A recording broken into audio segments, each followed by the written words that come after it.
बालक लकारी के तारी दे दे गारी देत, पाछे लागे बाजत निशान ढोल तूर हैं। बालधी बड़न लागी ठोर ठोर दीनी आगी, बिंदी की दवारी के धो कोटि सत सूर हैं। वाह। गोस्वामी जी कहते हैं कि बसन बटोर, पूरे लंका के कपड़े बटोर लिए गए। बटोरना जानते ना, एक कपड़ा कहीं लंका में छोड़ा नहीं गया, सारे कपड़े बटोर लिए गए। कल हमने दीनबंधु दास जी ने आनंद रामायण का भाव सुनाया, तो हमने कल कहा था कि राक्षसों के भी कपड़े उतरवा लिए, तो सब बटोर लिए कपड़े। और तेल बोरी बोरी, तेल में बोर बोर करके और पूंछ पर बांधने लगे। खोरी खोरी धाई आई बांधत लंगूर हैं। दौड़ दौड़ करके, खोर खोर माने गली गली, गली गली से राक्षस दौड़ दौड़ करके हनुमान जी की पूंछ में कपड़ा बांधते हैं। और हनुमान जी क्या करते हैं, तैसो कपि कौतुकी डेरात ढीले गात के। हनुमान जी ऐसे कौतुकी हैं, खिलाड़ी हैं कि कोई कपड़ा बांधता है, कुछ करता तो नहीं, ऐसे दुबक जाते हैं, ऐसे डर जाते हैं। अरे इतना विशाल बंदर डर गया देखो हमसे, और जो डर जाता उसको और ज्यादा डराया जाता। लात के आघात सहे, वो राक्षस आकर हनुमान जी को लात मारते हैं, चरण प्रहार करते हैं। जी में कहे कूर है, जी में कहे कूर है। ध्यान में आई बात, राक्षस जब लात मारते हैं तो हनुमान जी मन ही मन कहते हैं, अरे बड़े कायर हैं, मार लो लात, हमारा तो कुछ बिगड़ने वाला है नहीं। लेकिन तुम जो लात मार रहे हो और कपड़ा बोर बोर करके तेल में जो पूंछ से बांध रहे हो, उसका मैं महाचक्रवृद्धि ब्याज, चक्रवृद्धि तो होता ही है, वो इसमें महा और लगा दो, महाचक्रवृद्धि ब्याज के सहित हम तुरंत उसका फल तुम्हें प्रदान करेंगे। बालक किलकारी कह के तारी दे दे गारी देत। बालक जो हैं किलकारी मारते हैं, ताली बजा बजा कर गारी देत, गाली देते हैं। गाली क्यों देते हैं, बोले राक्षसों के घर में गाली गलौज का वातावरण, तो जिनके घरों में गालियां दी जाती हैं उनके छोटे बच्चे अपने आप गाली देना सीख जाते हैं, उनको किसी विद्यालय में गाली की शिक्षा प्राप्त नहीं करनी पड़ती। देखो बुरो मत मानियो, ब्रजवासिन में प्रायः गाली देवे के संस्कार जन्मजात हुए, पर हम एक प्रार्थना करें, कुसंस्कार और कुरीति वाकु समादर देनो अच्छी बात नहीं है। आप तो पंडित हैं, विद्वान हैं, क्या आप गाली देने की बात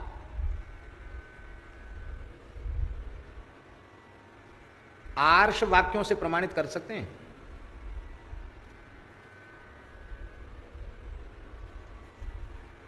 भैया हम तो ब्रजवासी हैं, हमें तो गाली देवे को जन्मते ही अभ्यास है। जन्मते कहां से अभ्यास है भैया, जन्मते कोई कछु पेटते सीख के आवे?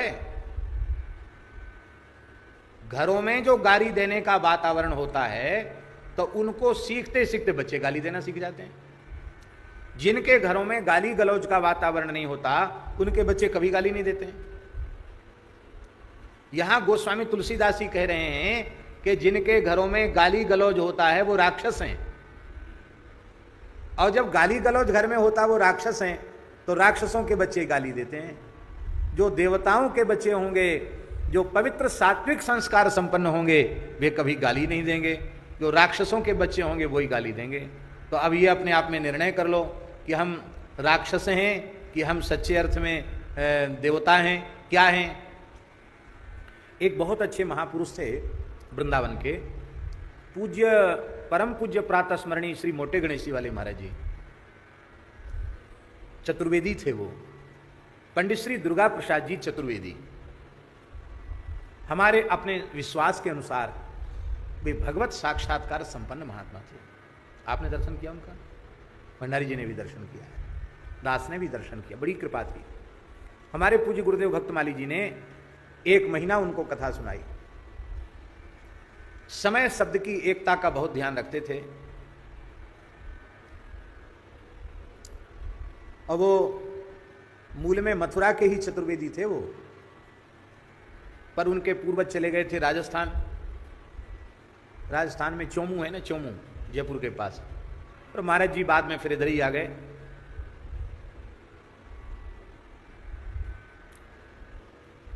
तो भगवान श्री कृष्ण का कई बार प्रत्यक्ष दर्शन उन्हें प्राप्त हुआ था। और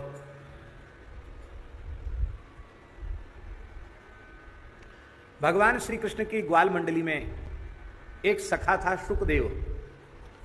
उस सुखदेव नामक सखा के वे स्वरूप थे, ऐसा अनुभव में आता था।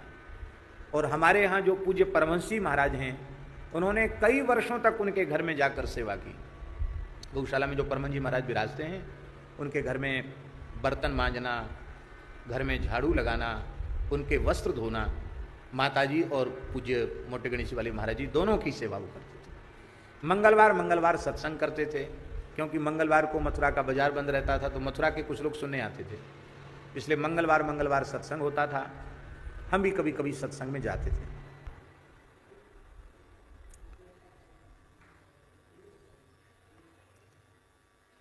कि वृंदावन बिहारी लाल की जय। बड़े समर्थ महापुरुष थे मोटे गणेशी वाले महाराज जी, उच्च कोटि के महात्मा थे। उनकी वाणी ऐसी थी, सीधे चोट करती थी हृदय पर, ऐसी वाणी थी।